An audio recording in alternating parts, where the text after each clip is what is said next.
Good morning, Tim. Hey, Jack.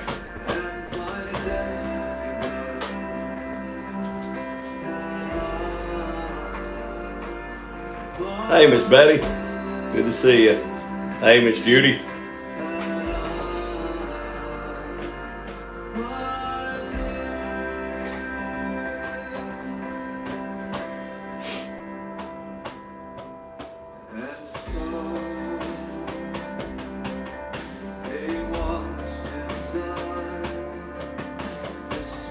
Hey, Karen. Good to see you.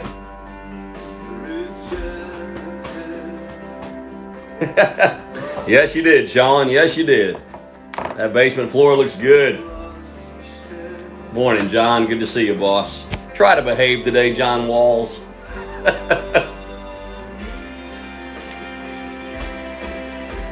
Oops, did I put 23rd? Oh, my bad. I'll fix it afterwards. Thank you. Hey, Zachary. Good morning, Tom. Hey, Tom, do you need your house washed? I need to build a tree house. Good morning, Miss Norma. I got to scare Norma on Monday. My day was made. Good morning, Erica. Hope you're having fun over there with Jelly Bean Pritzker.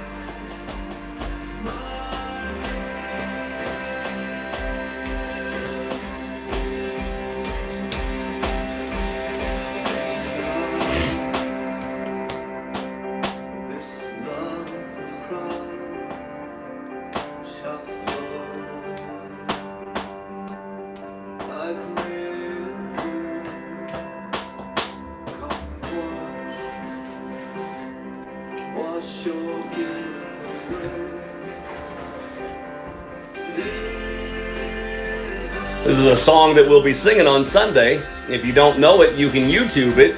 It's Amazing Love by Graham Kendrick. Such a beautiful song. He utilizes minor keys. It's very good. Hey, Miss Sharon.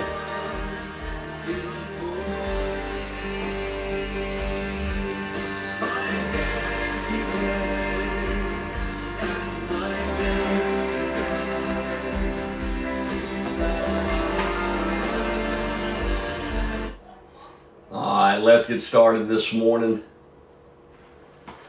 Well, I definitely feel older. I don't know what in the world. I don't like getting older. Hey, good morning, Miss Sally. Right now I have enough money in the kitty for the food money, and haven't heard of many needs lately, but we're still holding on to it until we see if anybody else needs help. And then Miss Judy talking about a birthday dinner. I'll get to that in a second here. So anyway, Lisa asked me why I was down on Monday and Tuesday, and I told her I'm turning 49. That's just horrible to me. And I'm getting frustrated because every morning when I wake up, I hurt. And I'm much too young for this. I don't like it at all. But no, we had a wonderful day yesterday. At about 3:30, Janice Ray showed up at my house with a fresh peach cobbler. And then she came back with vanilla ice cream. Now, anybody who does that for me, I just love. Hey, Angie, good to see you. And then a buddy of mine from Illinois, a good friend, he had sent me electronically a gift card to Longhorn Steakhouse. And so I told Lisa about 5 o'clock, I said, go ahead and feed the children, and then you and I, we're going to go to Longhorn Steakhouse. And so we sat in the parking lot and called in the order. And Lisa and I, we like ordering 1 steak, 2 baked potatoes, and 2 drinks, and we're good. So, you know, they brought out the steak, and they brought out the food. Hey, Debbie. They brought out the food, and they bring out, you know, all the trimmings in the bag. Like, you got to cut the potato, butter the potato, all of that stuff. Well, the cutlery that they send out is made out of plastic. And after... Thank you, John. After attempting to cut the steak with the plastic, and I finally gave up, and I said, we're going back to caveman days. and I ripped a hunk of steak and gave it to her. And then that's how we ate my birthday dinner. But oh my soul, that's the second time I've been to Longhorn Steakhouse. We went for our anniversary last October, and then we went yesterday for my birthday. And oh, the quality of steak there, that's amazing. And it's off the chain. Another neat thing happened on my birthday. Roger, he delivered a pool table to my house. I guess his son had a pool table and no room for it, so he had asked me a couple of weeks ago if I wanted one. And I grew up shooting pool in my basement as a child. And so I said, I'd love it. Man, they delivered it yesterday. We got it set up. We're letting the felt all acclimate before we try shooting pool on it. So it was a very good birthday. Hey, Carlene and Kathy, good to see you. If y'all are wondering who is Carlene and who is Kathy Billingsley, they're crazy Cajun people. You just stay out of their way and you'll be fine. So anyway, let's get started this morning. Fight all your battles on your knees and win every time. This is life principle number 8. Hey, Miss Amy. This is life principle number 8 in the Charles Stanley Life Principle Bible. And so I've enjoyed this Bible for many years, and I thought, you know what, this would be good just to walk through all of these principles and talk about it. In 2 Samuel chapter 15, we read this passage in verse 31, and someone told David, saying, Ahithophel is among the conspirators with Absalom. And David said, O Lord, I pray, make the counsel of Ahithophel foolishness.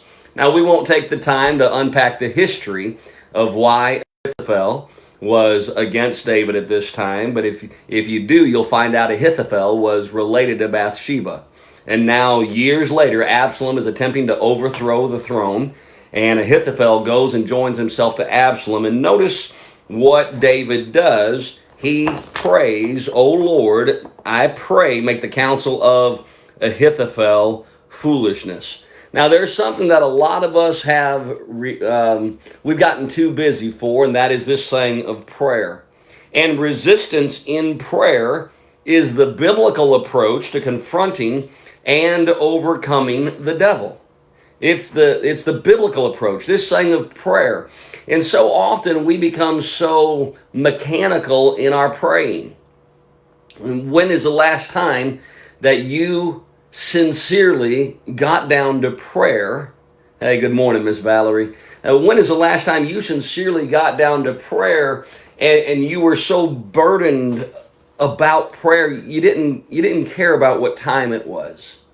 And I don't mean to sound spooky or strange, but I've only experienced it a few times to where when I am deep in prayer, you reach another, it's not another realm, I'm not sci-fi, but you reach another place where you know that you and God are communing.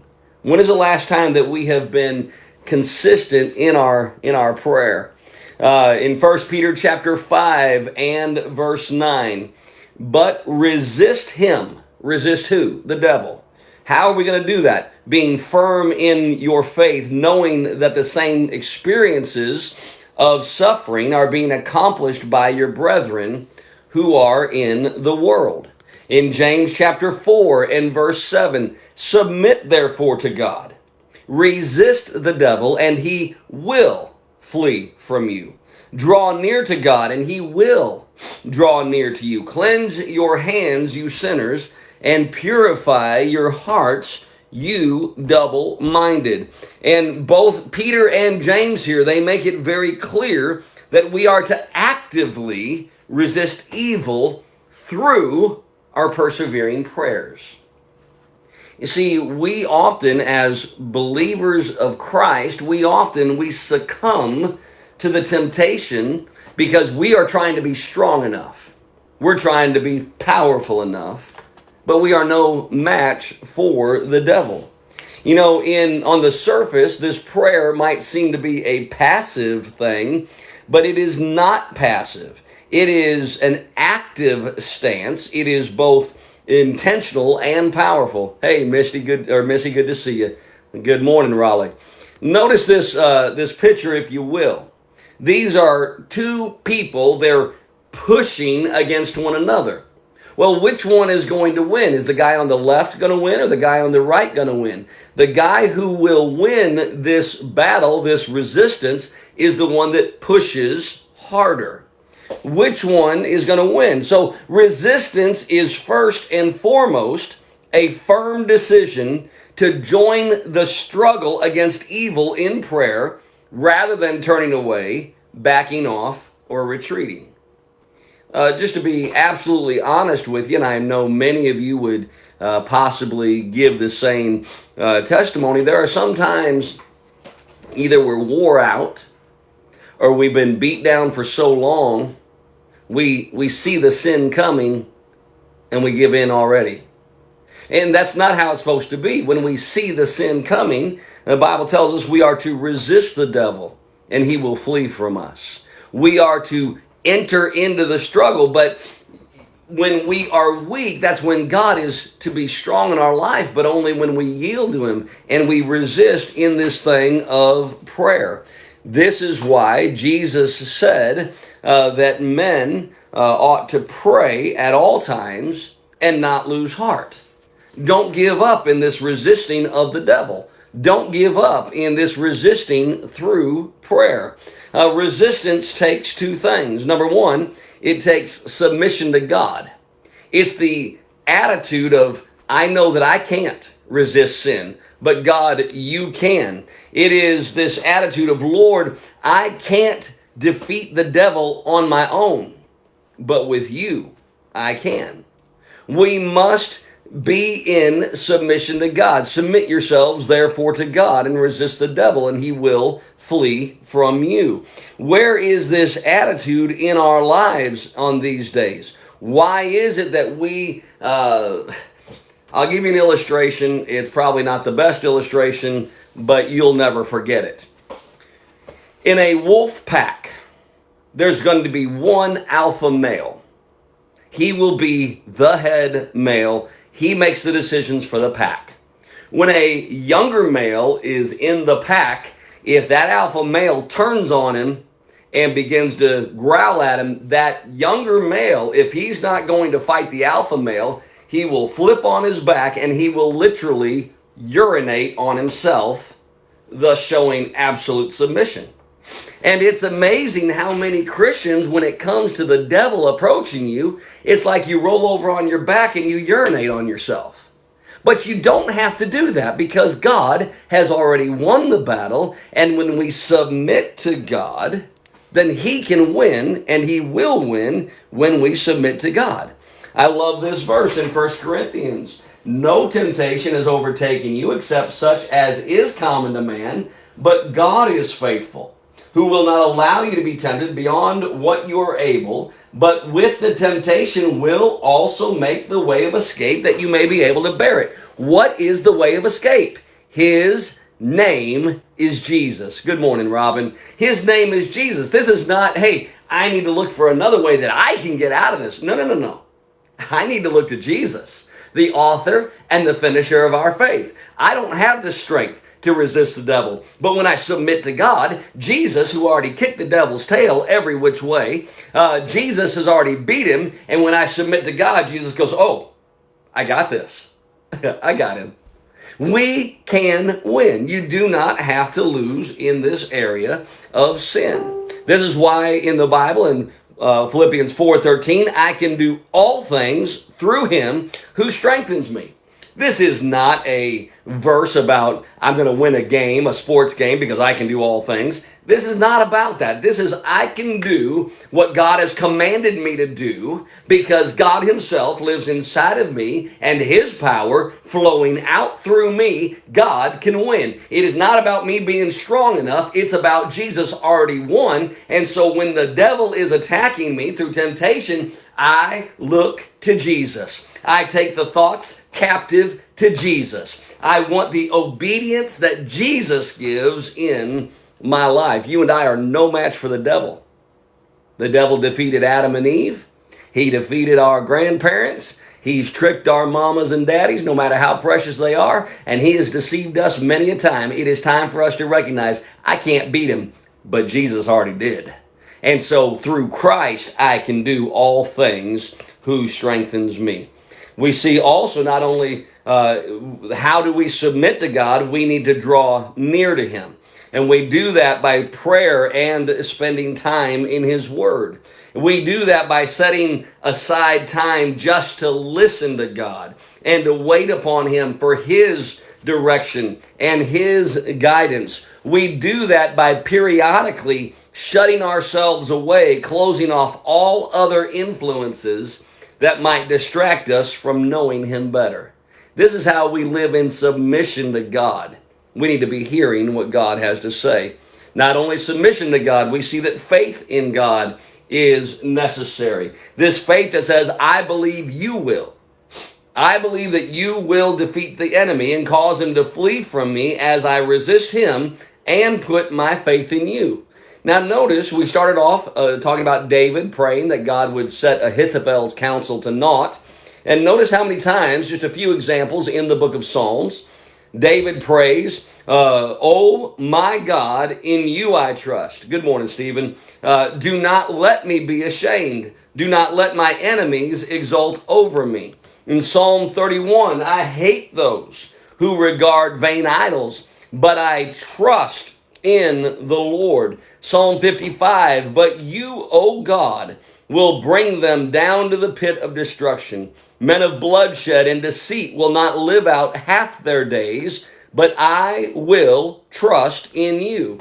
In Psalm chapter 56 and verse number 3, when I am afraid, I will put my trust in you. In Psalm 143 and verse 8, let me hear your loving kindness in the morning, for I trust in you. Teach me the way in which I should walk, for to you I lift up my soul. Notice David's faith in God. Lord, these things are happening, but I trust in you. These things are happening to me, but I'm lifting up my soul to you, for you are the only hope that I have. It's not about us getting stronger. It's about us getting weaker, because when I am weak, then God is strong in my life. Faith in God. Number one, you grow in faith by exercising it. You grow in faith by exercising it. We understand this in all areas of life. If you are weak, then you need to work that muscle group. You need to strengthen that. During this quarantine, we all need to work this muscle group and not the way it takes with a fork and spoon.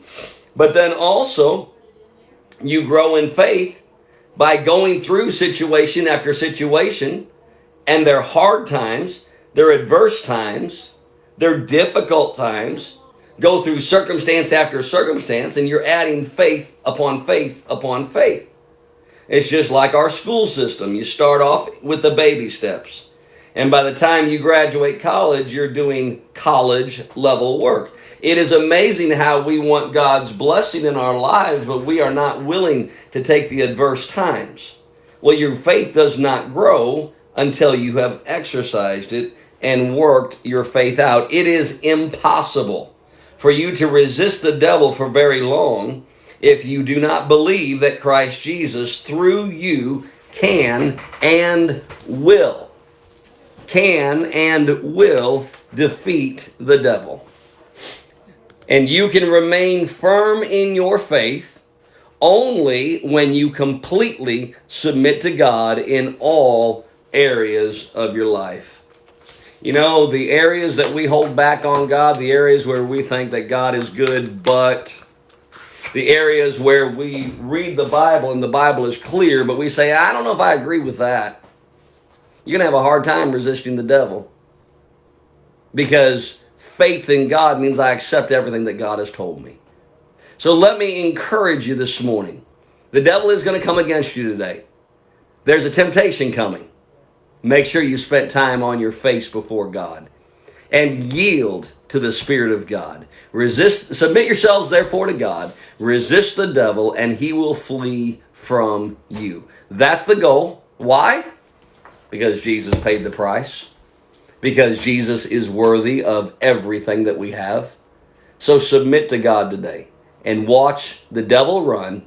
And when you pillow your head tonight, when you lay down, you'll be able to think, wow, Jesus, you did it. You defeated the devil again. He can and He wants to. God bless you. Y'all have a great day.